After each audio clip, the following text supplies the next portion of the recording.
A sala está silenciosa de um jeito que só uma longa carreira pode criar. Pôsteres emoldurados, um chicote de couro enrolado, macio com a idade, um chapéu fedora surrado que sobreviveu a mais do que a maioria dos homens. O sol se espalha sobre uma mesa onde roteiros de filmagem, velhos e amarelados, ainda cheiram levemente a poeira e café. A mão que alcança a aba é firme, veias saltadas, marcada por décadas de trabalho. Ele o levanta como se levanta uma memória, com cuidado. Lá fora, o dia está claro. Lá dentro, é um museu dos papéis que ele desempenhou e dos preços que pagou. Aos 83, Harrison Ford se move com uma paciência medida que sempre esteve lá se você olhasse além da pose. A cicatriz no queixo dele é uma história. A rigidez no ombro é um capítulo.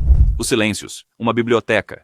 Ele é o rosto da aventura, o homem que fez correr parecer pensar, o astro cujos personagens jamais desistem.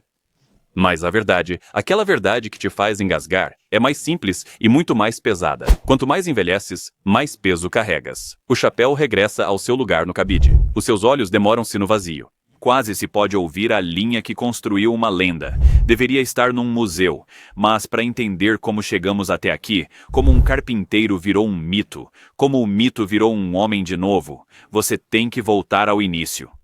Esta é a história da ascensão de Harrison Ford do anonimato ao arquétipo, e o custo pessoal que o sucesso cobrou lenta e impiedosamente. É a história de um homem que sobreviveu aos heróis de sua época, superou as narrativas do estúdio e continuou voando mesmo depois que o céu se virou contra ele. Vamos traçar as primeiras feridas, as longas provações, as reflexões silenciosas e a solidão da velhice que a fama não pode curar. Se esta história te tocar, curta para que outros a encontrem. Lendas são mais fáceis de carregar juntos. Chicago, 1942. O rádio chia com boletins de guerra. Cadernetas de racionamento parecem passaportes para uma vida menor. Num hospital, em 13 de julho, nasce um filho de Dorothy e Christopher Ford. Ela, uma ex-atriz de rádio. Ele, um publicitário que já foi ator. Teatro, em outras palavras, não era uma língua estranha à mesa de jantar. Era um dialeto, presente, mas não prescritivo. Harrison cresceu no subúrbio de Chicago, Park Ridge, onde os invernos ensinavam paciência e os verões forjavam coragem em meninos que pedalavam mais longe do que suas mães gostavam.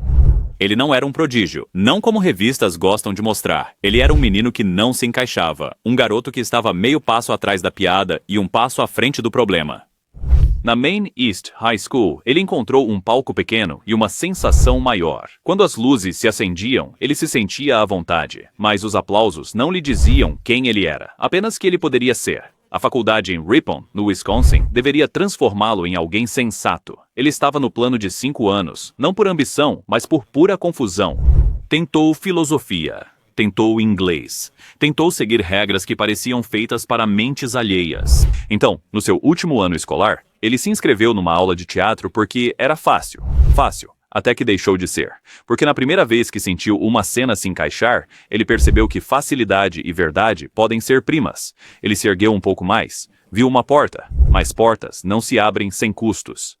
Depois de se formar no início dos anos 60, casou-se com Mary Marquardt em 1964, assinou um contrato de estúdio com a Columbia e depois a Universal, e aprendeu o que significa ser apresentado à América como um rosto que se esquece, pequenos papéis, um cowboy com 3 falas, um mensageiro que não ganha gorjeta. O sistema de estúdios, mesmo em seus anos de declínio, ainda ensinava a mesma lição. Faça o que mandam. Seja grato, espere a sua vez. E se a sua vez nunca chegar? E se a câmera amar sua silhueta, mas não seu nome? E, se você for muito algo, muito irônico, muito quieto, muito sem polimento para vender pipoca, há uma microcena que diz mais que um currículo. Ele está num apartamento de um quarto em Los Angeles. A geladeira zune com um vazio que faz um barulho só dele. Ele olha o aviso de aluguel. Ele olha as fotos do bebê na cômoda. Ele pega uma serra circular, não um roteiro. O homem que encarnaria Han Solo e Indiana Jones, primeiro vira carpinteiro.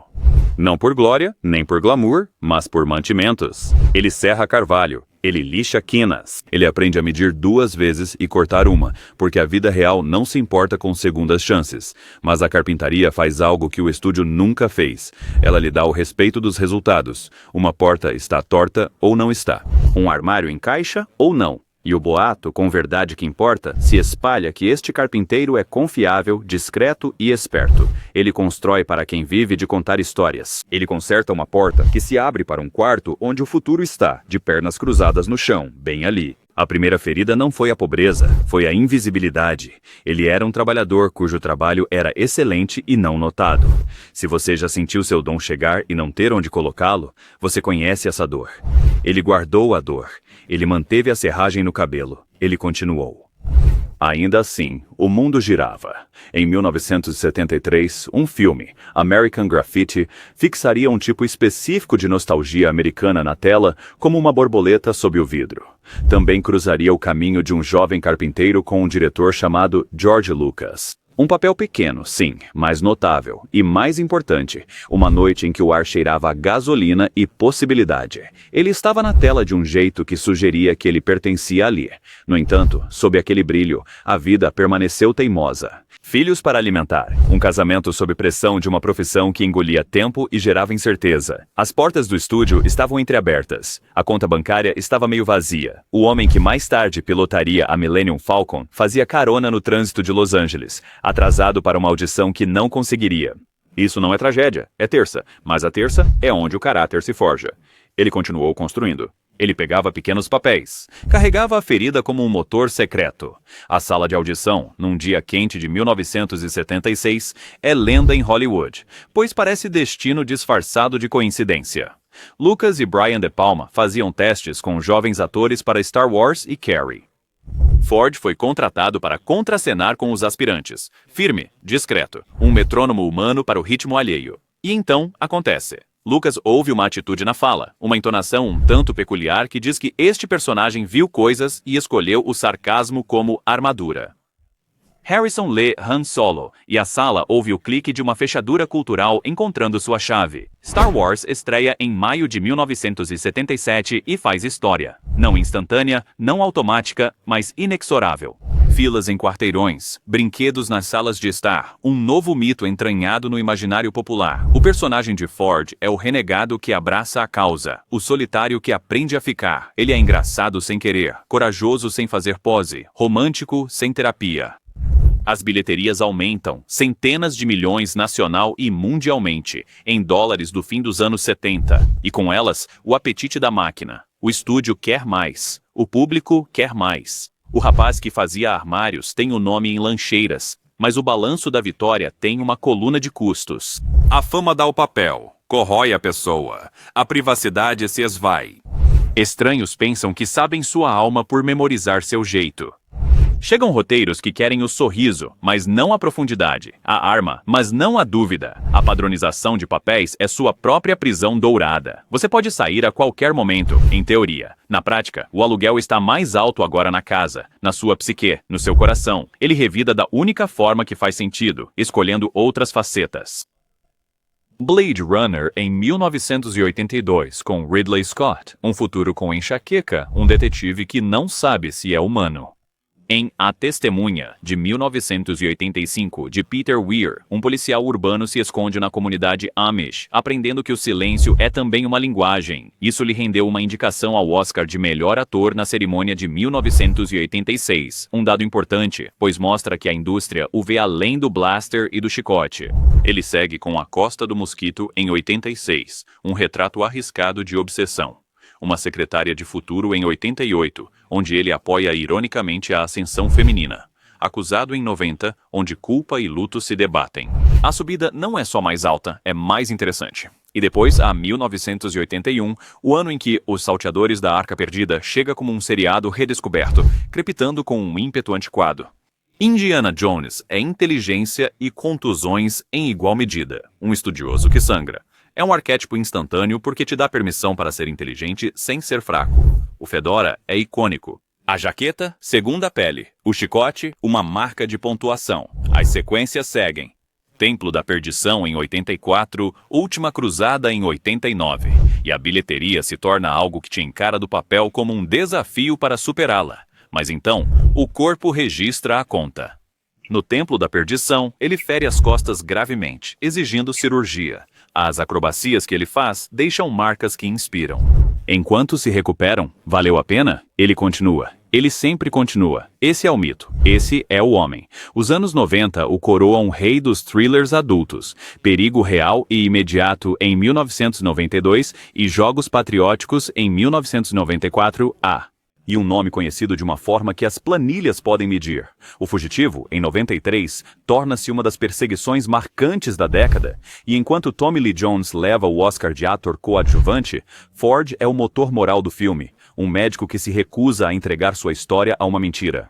Air Force One, em 1997, reimagina a determinação presidencial a 30 mil pés e dá à cultura uma frase que ainda é citada em voz baixa: "Saia do meu avião". No entanto, sob o ímpeto, contradições pairam. Ele é publicamente modesto e privadamente exigente. Ele detesta a fama, mas aceita o acordo que vem com o ofício em escala. Ele quer desaparecer no personagem, mas o planeta reconhece seu andar. Ele pode pedir controle. Não pode exigir absolvição dos custos humanos. O casamento se desgasta e termina. Ele se casa com a roteirista Melissa Mathison em 1983, e a colaboração e companheirismo deles se tornam um lastro. Mas a vida é pesada. As horas são difíceis, as expectativas são ainda mais pesadas. Em 2004, depois de anos de grande tensão, o casamento chega ao fim. O respeito, contudo, permanece. O mesmo acontece com as mudanças que o divórcio impõe a qualquer família. Mas depois, o céu. Ele é piloto licenciado há muitos anos, de asa fixa, de helicóptero, o tipo de piloto que acumula horas não pela emoção, mas pela serenidade. Voar para ele não é uma fuga, é uma questão de ordem, não pela glória, não pela fofoca, mas pelo silêncio. Ele é voluntário em busca e resgate. Ele tira caminhantes de apuros. Ele conhece o checklist e a fria matemática de altitude e velocidade do ar. Em 1999, durante um voo de treinamento perto de Santa Clarita, seu helicóptero cai. Ele sobrevive, abalado e ileso, e aceita a lição que o céu dá a cada piloto. Respeito não é opcional. Ele segue voando. Ele segue agindo. Ele segue sendo a contradição. Risco sem imprudência. Coragem sem desempenho.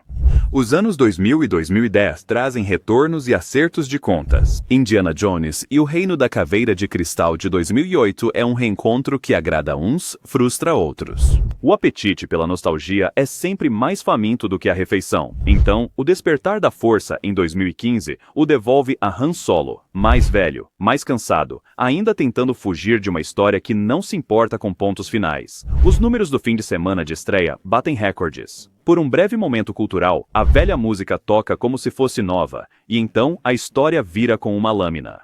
Ficcional, sim, mas com impacto. Han morre e uma geração solta um suspiro de choque. É uma escolha narrativa que sela um mito. É também um ensaio público para despedidas privadas. Mas então, a máquina morde de volta da forma mais literal. Em 2014, num set nos Pinewood Studios, uma porta hidráulica da Millennium Falcon avaria e esmaga-lhe a perna esquerda. Ele tem 71 anos. Os ossos quebram como o tempo, de repente, irreversivelmente. Ele é aerotransportado, reparado, reabilitado. Ele volta. Em março de 2015, enquanto pilotava um avião de treinamento vintage da era da Segunda Guerra Mundial, um Ryan PT-22, ele sofre uma falha de motor e faz um pouso forçado em um campo de golfe em Santa Mônica. As imagens são brutais. Um avião de barriga para cima, um piloto ensanguentado, mas milagrosamente vivo, o céu lembrando-o de que até mesmo a experiência mais vasta se curva às implacáveis leis da física. Ele se recupera novamente, ele continua voando. Ainda assim, as arestas se afiam. Em anos posteriores, falhas na pista e quase colisões viram notícia. Em 2021, durante as filmagens de Indiana Jones e o Chamado do Destino, ele machuca o ombro num ensaio. Outro lembrete que o corpo agora envia como aviso e manifesto. A fatura por todas essas décadas está vencida. Por trás dos pontos de dados, 1977, 1981, 1985, 1993, 2015, reside uma aritmética mais delicada. Idade, mais expectativa, mais mortalidade. Amigos e colegas se vão. Carrie Fisher, luminosa e feroz, falece em dezembro de 2016. Peter Mayhew, o gigante gentil por trás de Chewbacca, em 2019. Sean Connery, que encarnou Henry Jones Sr., em 2020. Cada perda é uma dor particular com um eco público. Cada homenagem ajuda uma geração a entender o paradoxo de sobreviver à sua história. Quanto mais você vive, mais cadeiras vazias você conta. Você pode encontrar muitas fraturas numa vida tão longa, mas um dia em março de 2015 esclarece o que está em jogo com a crueldade limpa de um raio-x. Um motor tosse. Um piloto declara uma emergência, não há nenhuma pista. Há apenas um campo de relva à parada. 1000 cálculos feitos com memória muscular e oração. O avião bate, o mundo vira. O tempo se parte em antes e depois. Um homem conhecido por sair ileso de explosões na tela, de repente precisa que estranhos o libertem em silêncio, pois o medo torna a conversa vulgar. Ele é levado para uma ambulância, não como um ator, mas como um pai, um marido, um amigo. Um homem que de repente compreende a proximidade do sim e do não no mesmo segundo. Os relatórios focam no milagre, ele foca na margem. Ele estuda a causa, aceita o fracasso e recusa a sedução de dramatizar o que um cockpit já sabe. Ninguém vence um pouso forçado. Você simplesmente perde menos do que poderia ter. A fratura não é apenas física, é filosófica. Os riscos que ele fez parecer fáceis nunca foram fáceis. O corpo não será negociado. O relógio não vai parar só porque o terceiro ato não acabou. E assim, nos anos que se seguem, ele se calibra. Ele volta ao trabalho mais lento, mais ponderado, menos interessado em provar e mais interessado em terminar bem. Se tragédia significa o canto do bode, o antigo grego sussurra que glória e sacrifício dançam juntos. Então, esta é a linha que separa a ousadia juvenil da sabedoria dos mais velhos. A noite escura em seu mundo não é um espetáculo, é pura repetição. Exercícios de reabilitação ao amanhecer que mais parecem uma oração. Um ombro que se aquece com relutância. Um andar que consulta a dor antes de decidir. O que fazer quando os papéis que criou são jovens demais para te superar? Como voltar ao palco da sua própria lenda quando seu corpo te envia notas de rodapé sobre a gravidade? Faz o que ele sempre fez. Ele vai trabalhar. Em algumas manhãs, isso significa falas e marcações. Em outras, significa ficar imóvel o bastante para ouvir um diretor com metade da sua idade, que cresceu com seus pôsteres. A tragédia não é humilhação, é distância. Distância entre o que você pode imaginar e o que você pode executar. Distância entre o rugido de 1981 e o silêncio de 2023. A distância entre seus amigos na festa de encerramento e os que faltam na foto do grupo. Ele mantém a disciplina de um piloto em sua vida. Rotinas para o dia a dia.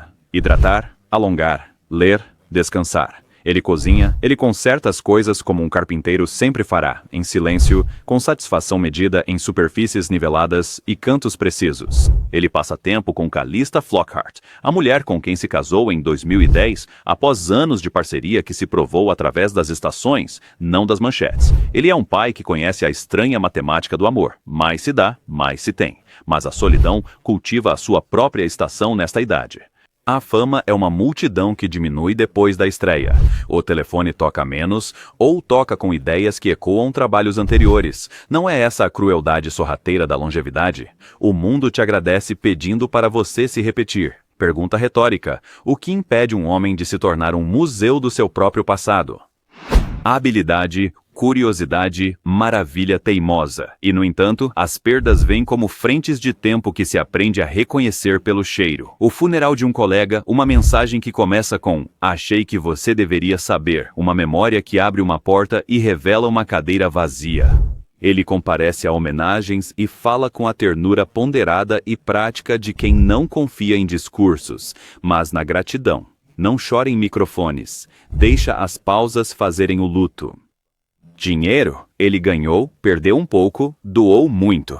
Ele defendeu a conservação por décadas, servindo na Conservation International e dedicando seu nome e tempo a florestas e rios que não compram ingressos de cinema, mas compram oxigênio para seus filhos. Não por manchetes, não por política, mas pelo planeta. O trabalho é humilde, paciente, necessário. A tragédia é que, além disso, é uma tarefa sísifa. Para cada hectare que é salvo, uma nova ameaça se manifesta. E no silêncio, a outra contradição volta a surgir. Ele é um homem reservado cujos momentos mais privados ocasionalmente foram acidentes públicos. Quando se ouve mal uma instrução de pista e cruza uma linha pintada no concreto, o ciclo de notícias trata seu dia como uma parábola. Ele foi descuidado, ele teve sorte, ele estava acabado, ele não responderá porque não pode. O piloto que há nele sabe a verdade. Existem voos que se recordam com alegria e outros com alívio. Ele catalogou ambos e carrega esse registro como carrega aquela cicatriz, sem remorso. Mas as dores são cumulativas. O papel de Indiana Jones exige um sprint que a vida agora concede como uma caminhada rápida. O papel de Han Solo é uma carta de despedida embutida num blockbuster. Deckard, em Blade Runner 2049, é um fantasma ajoelhado ao lado do seu próprio mito. Ele dá o que tem, depois volta para casa. E o lar é onde o silêncio faz as perguntas que a imprensa não consegue. Quem sou eu sem o chapéu? Quem sou eu quando a câmera para? Quem sou eu quando a última cena acaba e a equipe aplaude e os produtores apertam minha mão e eu parto sob um céu que lembra cada milha que voei? Algo inesperado ocorre ao persistir, mesmo quando todos esperavam sua aposentadoria. O trabalho simplifica e se aprofunda. Aos 80 anos, Harrison Ford assume papéis que não exigem tanto correr quanto refletir. Um terapeuta envelhecido que não consegue se consertar tão facilmente quanto ajuda os outros. Um patriarca ocidental aprendendo que autoridade não é o mesmo que amor. Ele retorna a Indy para o chamado do destino em 2023, deixando a idade transparecer em seu rosto, permitindo que a câmera veja o custo. As críticas argumentam como críticos sempre o farão. O público discute como famílias no dia de ação de graças sobre o que fazer com a casa, mas algo terno e inviolável está naquela tela. Um homem que está fechando um círculo, não por números, não por ruído, mas pela narrativa. Ele recebe homenagens que parecem bandeiras dobradas. Cannes em 2023, saudando tanto o mito quanto o homem. Salas da indústria de pé. Não porque a nostalgia as ordenou, mas porque a gratidão o fez. Ele aceita com o desconforto de alguém que sabe que a cerimônia não pode conter as horas que a compraram. Ele agradece às equipes, aos diretores, aos roteiristas. Ele agradece à sorte. Ele agradece ao público sem fazer disso uma adoração. Este é o tom de um homem que aprendeu a diferença entre louvor e significado. O sentido da vida, no caso dele, é feito de 3 materiais: ofício, cuidado e coragem. Primeiro, o ofício. Ele nunca insistiu em fogos de artifício quando a chama-piloto bastava. Ouça suas falas ao longo de décadas e ouvirá o ritmo de um baterista de jazz e a economia de um carpinteiro. Ele cria espaço para você sentir. Ele não lixa sua aspereza. Ele o alinha. Há uma cena em Testemunha em que ele aprende a ficar parado. Há uma cena em O Fugitivo em que ele aprende a ser barulhento sem gritar. Há uma cena em Blade Runner 2049 em que ele aprende que a memória pode ser generosa mesmo quando não é precisa. Isso é um ofício amadurecido. Não são truques, mas texturas. O próximo é o zelo. Ele cultiva a terra onde vive. Ele voa em direção ao perigo quando este tem coordenadas. Ele oferece uma plataforma à conservação com a urgência de um homem que viu paisagens de 1000 pés de altura e sabe que a fragilidade delas não é teórica. Não por aplausos, nem por prêmios, mas sim por coragem, finalmente. Não a coragem de um dublê, embora ele também possua essa, mas sim a coragem dos mais velhos. A coragem de se mostrar aos 80 anos e deixar o mundo te ver como você é. A coragem de dizer adeus a um personagem que o planeta crê ser a prova de balas. A coragem de pedir desculpas quando erra e de aprender quando precisa. A coragem de voar de novo quando o medo sussurra que um pouso já foi graça suficiente. Mas por trás do significado, o contorno da tragédia se aguça. Para um homem que definiu o movimento, desacelerar parece exílio. Para um homem que construiu mitos, ver esses mitos sobreviverem aos seus criadores é uma estranha misericórdia. Para um homem que continuou voando, ouvir o mundo perguntar se ele deveria é uma pergunta que soa como amor e aterrissa como dúvida. O que resta? Família à mesa, com conversa a salvo das manchetes. Um casamento que resistiu o bastante para ter piadas internas sobre o tempo. Filhos adultos com vidas próprias, não a sua filmografia. Amizades depuradas pelo atrito em algo mais como parentesco. Um chapéu num cabide, um chicote enrolado como um ponto de interrogação que não precisa de resposta. Ele está vivo, ele trabalha quando quer e descansa quando precisa. A idade dele não é segredo. É uma conquista. Ele ainda ama o cheiro de ávigas e livros antigos de bolso. Ele ainda detesta publicidade mais do que gravidade. Ele ainda mede as palavras como um piloto mede o combustível. Basta para chegar em segurança, nada a desperdiçar. E ele às vezes olha para uma pista vazia ao anoitecer, o tipo de luz que transforma alumínio em osso, e ele entende que a tragédia para ele não é escândalo ou colapso. É a lenta aritmética da resistência. Você sobrevive tempo suficiente para carregar mais nomes, mais dores, mais ecos. Você ganha o direito de dizer, eu estava lá, e o dever de acrescentar, e eu me lembro de quem não estava. Ainda assim, nessa aritmética, há dignidade. Ainda assim, há uma luz que a noite possui e o meio-dia não pode tocar. Ainda assim, há Algumas lendas não se apagam. Elas continuam a andar, mais lentas, mais verdadeiras, em direção a um horizonte que conhece o seu nome. Voltamos ao chapéu pendurado. O quarto é o mesmo, o homem não. Fora, o mundo pulsa com histórias mais novas, heróis mais barulhentos, perseguições mais rápidas. Dentro, um inventário silencioso testemunha o tipo de carreira que ousa perdurar além de suas próprias manchetes. Aos 83, Harrison Ford permanece o tipo mais humano de lenda, marcado pelo risco, temperado pela perda, mantido unido não pela perfeição, mas pela persistência.